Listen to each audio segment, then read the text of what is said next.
Hello बच्चों, welcome है भैया आप सभी का जीडीसी ई ट्यूटर यूट्यूब चैनल पर। और आज की इस वीडियो में हम डिस्कस करने वाले हैं एक long type question related to the chapter second. Cell का जो अपना चैप्टर है, चैप्टर सेकंड, उससे रिलेटेड लॉन्ग क्वेश्चन आज की क्लास में रहेगा। और आज की इस क्लास में जो टॉपिक रहेगा लॉन्ग क्वेश्चन का वो रहेगा सेल ऑर्गेनेलिज और उनके फंक्शन। यानी कि सेल के जो ऑर्गेनेलिज होते हैं, जो पार्ट्स होते हैं सेल के, यानी कि जो सेल का कॉम्पोजिशन जब आप पढ़ते हैं तो उसमें जो ऑर्गेनेलिज होते हैं वो कौन कौन से ऑर्गेनेलिज होते हैं और उनके फंक्शंस को डिस्कस करना है।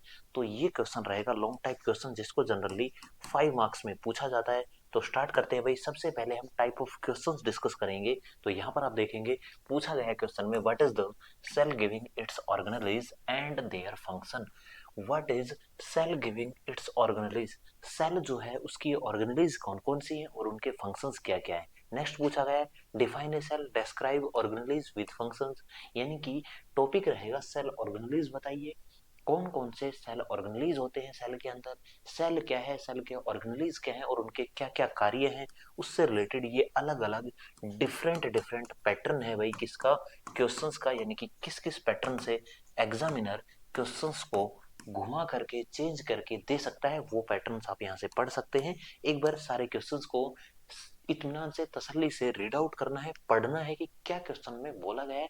अगर आउटपुट आप देखेंगे, जैसे लास्ट क्वेश्चन में डिस्कस करता हूं आपसे, explain the component of cell and their role. देखिए वही चीज है, सेल का कंपोनेंट क्या है, तो सेल के 3 कंपोनेंट होते हैं मेनली, और इन 3 कंपोनेंट में कुछ और ऑर्गेनेलिज होती हैं जिनको हम क्या बोलते हैं, सेल ऑर्गेनेलिज बोलते हैं। तो वो भी कंपोनेंट में आ जाएगी। 3 तो मेजर कंपोनेंट हो गए और उन मेजर के सब टाइप हो गए। या फिर ये कहें कि टोटल जो कंपोनेंट्स हैं उनको, चाहे वो मेजर हो या उनके अंदर कुछ समाहित होने वाले ऑर्गेनेलिज हो, सबको आप सेल का कंपोनेंट बता सकते हो। उनको एक्सप्लेन करना है और उनके रोल्स बताने। रोल क्या होता है भाई, वे वो क्या कार्य करते हैं, क्या फंक्शन करते हैं, वही तो रोल होगा। तो उसको डिस्कस करना है और ये अपना क्वेश्चन रहेगा। सबसे पहले हम देखेंगे, इंट्रोड्यूस करेंगे आप। मैंने बताया हुआ है कि जब भी कोई शॉर्ट टाइप या लॉन्ग टाइप क्वेश्चन आप लिखेंगे, शुरू में आप 2 से 3 लाइन में उसको इंट्रोड्यूस करेंगे, उसके बारे में बताएंगे। तो आप इंट्रोडक्शन देंगे सेल का। सेल क्या है, कोशिका सबसे बेसिक स्ट्रक्चरल और फंक्शनल यूनिट है, संरचनात्मक और कार्यात्मक इकाई है हमारे बॉडी की, जिससे क्या बनता है, पूरे बॉडी का फॉर्मेशन होता है।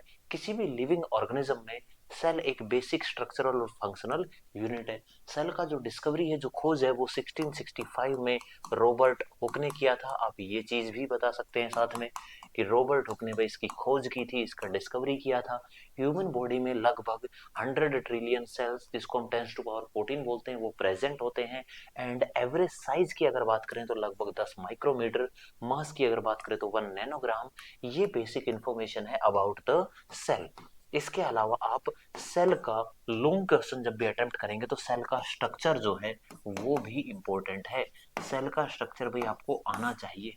तो कोशिका का एक कंप्लीट स्ट्रक्चर बनाने के लिए आप कंप्लीट एक प्लाज्मा मेम्ब्रेन ड्रॉ करेंगे, उसके अंदर आप न्यूक्लियस दिखाएंगे। न्यूक्लियस के अलावा वहां पर आप साइटोप्लाज्मिक ऑर्गेनेलिज दिखाएंगे, जैसे कि भाई गोल्जी बॉडी हो गया, एंडोप्लाज्मिक रेटिकुलम हो गया। इन चीजों को आप यहाँ पर डिनोट करेंगे।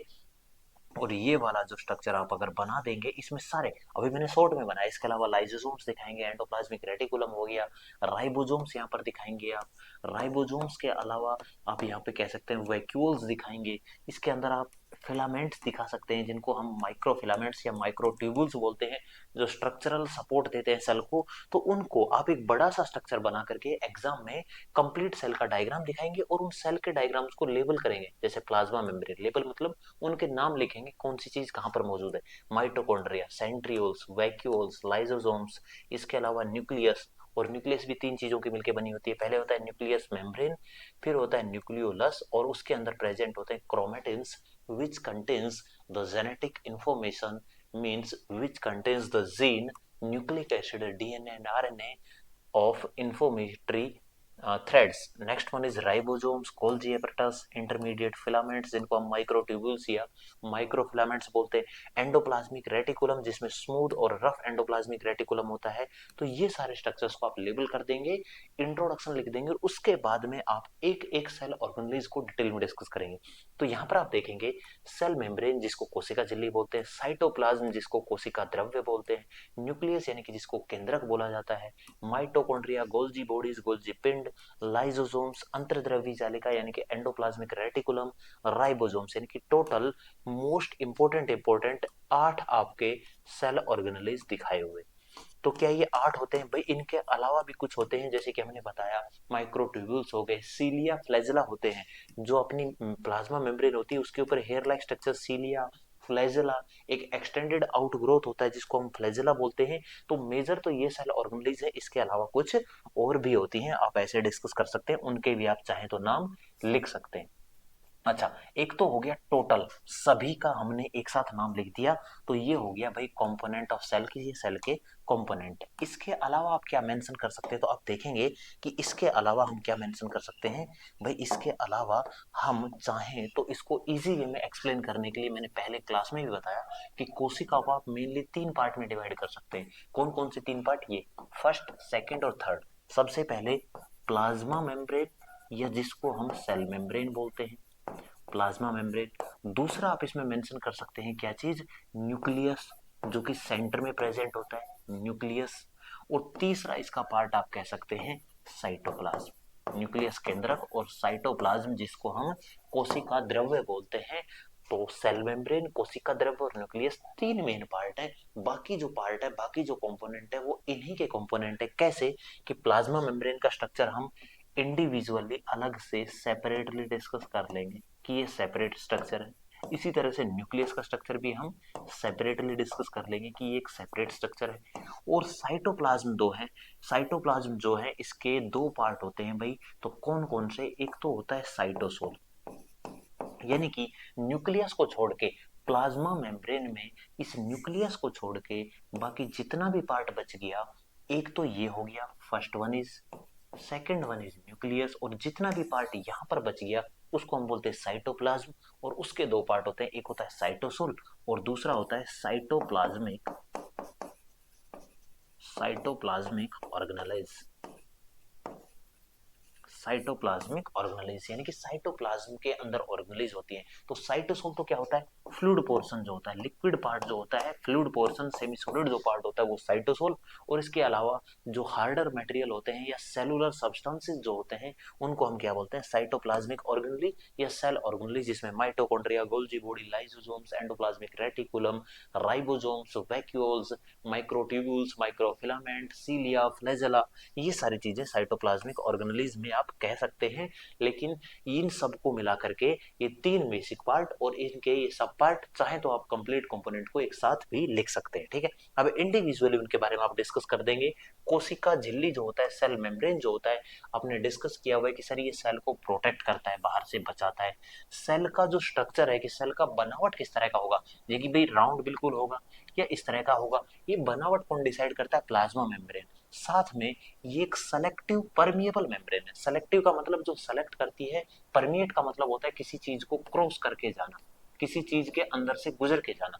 तो प्लाज्मा मेम्ब्रेन में से जब कोई चीज गुजर के अंदर जाएगी या इससे बाहर जाएगी, तो उन चीजों का ये क्या करता है? सिलेक्शन करता है कि भाई किस चीज को एंटर करने देना है, किस चीज को एंटर नहीं करने देना है। इसलिए ये सेलेक्टिव परमिएबल मेम्ब्रेन कहलाती है, प्लाज्मा मेम्ब्रेन या सेल मेम्ब्रेन।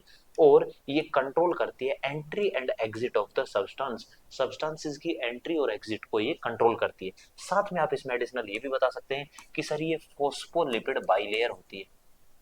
हालांकि ऐसा नहीं है कि भाई फोस्फोलिपिड बाइलेयर है तो ओनली फोस्फोलिपिड की बनी हुई है, but measure of the part, most of the जो इसका पार्ट है, कंपोजिशन है, उसमें फोस्फोलिपिड होते हैं। इसलिए इसको फोस्फोलिपिड बाइलेयर, यानी कि आप देखेंगे यहाँ पर 2 लेयर्स प्रेजेंट है, इसलिए इसको हम बोलते हैं फोस्फोलिपिड बाइलेयर। इसमें प्रोटीन्स होते हैं, इसमें ग्लाइकोप्रोटीन्स होते हैं, कार्बोहाइड्रेट्स भी होते हैं, कोलेस्ट्रॉल, फोस्फोलिपिड होता है, साथ में कोलेस्ट्रॉल, ग्लाइकोलिपिड, सारी चीजें होती है, but most of the part phospholipid होता है, इसलिए इसको फोस्फोलिपिड बाइलेयर बोलते हैं। Next one is cytoplasm. हमने बताया जितने भी सेल मेम्ब्रेन के अंदर जो चीज है उनको हम साइटोप्लाज्म बोलेंगे, छोड़ करके न्यूक्लियस को। तो ये क्या करता है? ऑर्गेनेल्स को होल्ड करता है। जैसे ये साइटोप्लाज्म है, इसमें अलग अलग सेल ऑर्गेनेल्स प्रेजेंट है, जैसे कि यहाँ माइटोकॉन्ड्रिया हो गया, एंडोप्लाज्मिक रेटिकुलम हो गया। साइट ऑफ मेटाबॉलिक एक्टिविटीज, जितने भी मेटाबॉलिक रिएक्शंस चलते हैं जिनसे एनर्जी का फॉर्मेशन होता है वो सब साइटोप्लाज्म में चलते हैं। साथ में साइटोप्लाज्म का काम होता है ट्रांसपोर्टेशन का भी, यानी कि ये ट्रांसपोर्ट करता है। इसके अलावा तीसरा मेजर पार्ट होता है न्यूक्लियस, जो सेल की एक्टिविटी को कंट्रोल करता है। और मैंने क्लास में भी बताया था कि भाई ये कंट्रोल सेंटर है किसका? सेल का।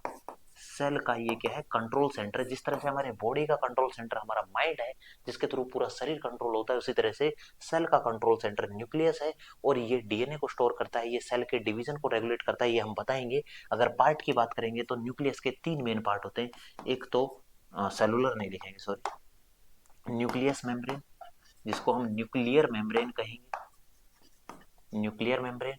दूसरा आप कह सकते हैं इसके बीच में प्रेजेंट होता है न्यूक्लियोलस। जिस तरह से न्यूक्लियस प्रेजेंट है सेल के अंदर, उसी तरह से न्यूक्लियस के अंदर न्यूक्लियोलस। और तीसरा होता है भाई न्यूक्लियोप्लाज्म, यानी कि इसमें भी जो फ्लूइड पार्ट होगा वो होगा न्यूक्लियोप्लाज्म। तो एक कोशिका के अंदर एक और कोशिका के जैसा स्ट्रक्चर है जिसको न्यूक्लियस बोलते हैं। अब न्यूक्लियस में जो लास्ट पार्ट है, यानी कि दो न्यूक्लियर मेम्ब्रेन इसमें भी डेवलप्ड होते हैं, इसलिए पाई लेयर होते हैं। और इसमें जो आउटग्रोथ रीजन है ये क्या कहलाता है, ये एंडोप्लाज्मिक रेटिकुलम कहलाता है। इसको हम क्या बोलते हैं, एंडोप्लाज्मिक रेटिकुलम, जो कि बाहर वाली सेल से स्टार्ट होता है। तो यहाँ पर भी आप देखेंगे न्यूक्लियस के साथ में एंडोप्लाज्मिक रेटिकुलम जो है वो अटैच्ड है। इस एंडोप्लाज्मिक रेटिकुलम के ऊपर राइबोसोम्स होते हैं और वो वहां पर प्रोटीन का सिंथेसिस करते हैं, डीएनए को स्टोर न्यूक्लियस करता है, जेनेटिक कंट्रोल करता है, और ये सेल डिवीजन को रेगुलेट करता है। यानी कि कोशिका जब डिवाइड होती है तो न्यूक्लियस डिवीजन ही क्या करता है, उसको कंट्रोल करता है।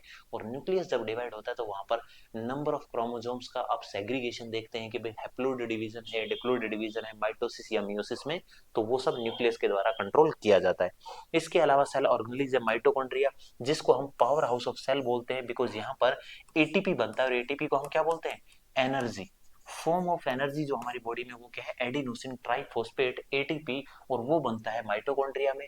साइट ऑफ रेस्पिरेशन इसको बोला गया है। रेस्पिरेशन वैसे क्या है, श्वसन है, यानी कि हमारे बॉडी में जो हम रेस्पिरेशन पढ़ते हैं उसमें हम पढ़ेंगे एक्सटर्नल रेस्पिरेशन। जब हम रेस्पिरेटरी सिस्टम पढ़ेंगे तो वहां पर एक्सटर्नल रेस्पिरेशन और इंटरनल रेस्पिरेशन, दो तरह का रेस्पिरेशन होता है। बट इन दोनों के अलावा एक थर्ड और रेस्पिरेशन होता है जिसको हम बोलते हैं सेलुलर रेस्पिरेशन, यानी कि कोशिका का रेस्पायर करना, कोशिकीय श्वसन जिसे हम बोलते हैं। कोशिकीय श्वसन, सेलुलर रेस्पिरेशन मतलब सेल जो होती है वो क्या करती है, ऑक्सीजन को लेती है, उस ऑक्सीजन का यूज करके एनर्जी बनाती है। और जब सेल एनर्जी बनाती है तो उसमें से एनर्जी बनते टाइम कार्बन डाइऑक्साइड का फॉर्मेशन होता है, जो कि हमारी बॉडी के लिए यूजफुल नहीं है। तो उस CO2 को ब्लड के थ्रू ले जा करके और लंग्स के थ्रू फिर बाहर छोड़ दिया जाता है, और ऑक्सीजन को यूज करके एनर्जी बनाया जाता है। इसलिए माइटोकॉन्ड्रिया क्या है, साइट ऑफ रेस्पिरेशन है। यहाँ पर फॉस्फोराइलेशन होता है, और हमने पढ़ा भी हुआ है क्लास में, माइटोकॉन्ड्रिया के 5 कंपोनेंट होते हैं, एक्सटर्नल मेम्ब्रेन, इंटरनल मेम्ब्रेन, दोनों मेम्ब्रेन के बीच में इंटरमेम्ब्रेनियस स्पेस, उसके बाद में फोल्डेड जो मेम्ब्रेन होती है इनर, उसको हम बोलते हैं क्रिस्टाई, और इसके अलावा जो इसमें बीच में फ्लूइड भरा हुआ है उसको हम मैट्रिक्स बोलते हैं। ये 5 कंपोनेंट किसके होते हैं, माइटोकॉन्ड्रिया के। माइटोकॉन्ड्रिया के ऊपर ईटीसी चलता है जिसको हम इलेक्ट्रॉन ट्रांसपोर्ट चेन बोलते हैं, उसमें फॉस्फोराइलेशन होकर के एनर्जी का फॉर्मेशन होता है। ये सब चीजें हमने ऑलरेडी क्लास में भी डिस्कस किया हुआ है। गोल्जी बॉडीज की अगर बात करें, गोल्जी पिंड्स, ये क्या करते हैं, मॉडिफाई करते हैं, पैकेजिंग करते हैं और सीक्रेट करते हैं किसको, प्रोटीन को। यानी कि जो प्रोटीन आएगा इधर से, मान लीजिए आया, तो उस प्रोटीन को जब ये यहाँ से छोड़ेंगे अपने अंदर समाहित करके, तो उसको क्या करेंगे, पैकेजिंग करेंगे, और प्रोटीन्स को कंप्लीट फॉर्मेशन करके सीक्रेट करेंगे, स्त्रावण करेंगे, उनको रिलीज करके ट्रांसपोर्टेशन का काम करते हैं। साथ में ये लाइजोसोम्स को भी बनाते हैं, और लाइजोसोम्स क्या कराते हैं, सुसाइडल बैग ऑफ सेल। इसके ऊपर मैंने सेपरेटली एक क्वेश्चन का वीडियो अपलोड किया है कि लाइजोसोम्स को सुसाइडल बैग ऑफ सेल्स क्यों बोलते हैं। क्यों, क्योंकि ये डाइजेस्ट करते हैं वेस्ट को, वर्न आउट ऑर्गेनेलिज। सेल की अगर कोई ऑर्गेनेलिज खराब हो गई है, डैमेज हो गई, तो उसको वर्न आउट करना, वर्न आउट मतलब उसको खत्म करके, और उसके जो भी डेब्रिस है, उसका जो डेब्रिस मतलब जो कूड़ा है, उस डेब्रिस को सेल से बाहर निकालना, ये लाइजोसोम्स का काम होता है।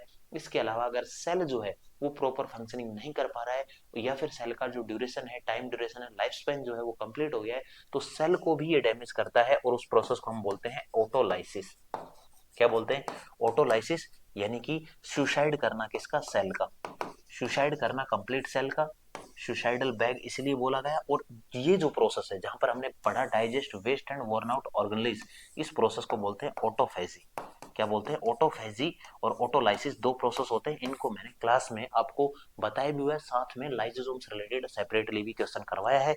तो ये क्या है भाई, ये सब सेल ऑर्गेनेलिज है। नेक्स्ट वन है एंडोप्लाज्मिक रेटिकुलम। दो तरह का एंडोप्लाज्मिक रेटिकुलम होता है, रफ एंड स्मूथ।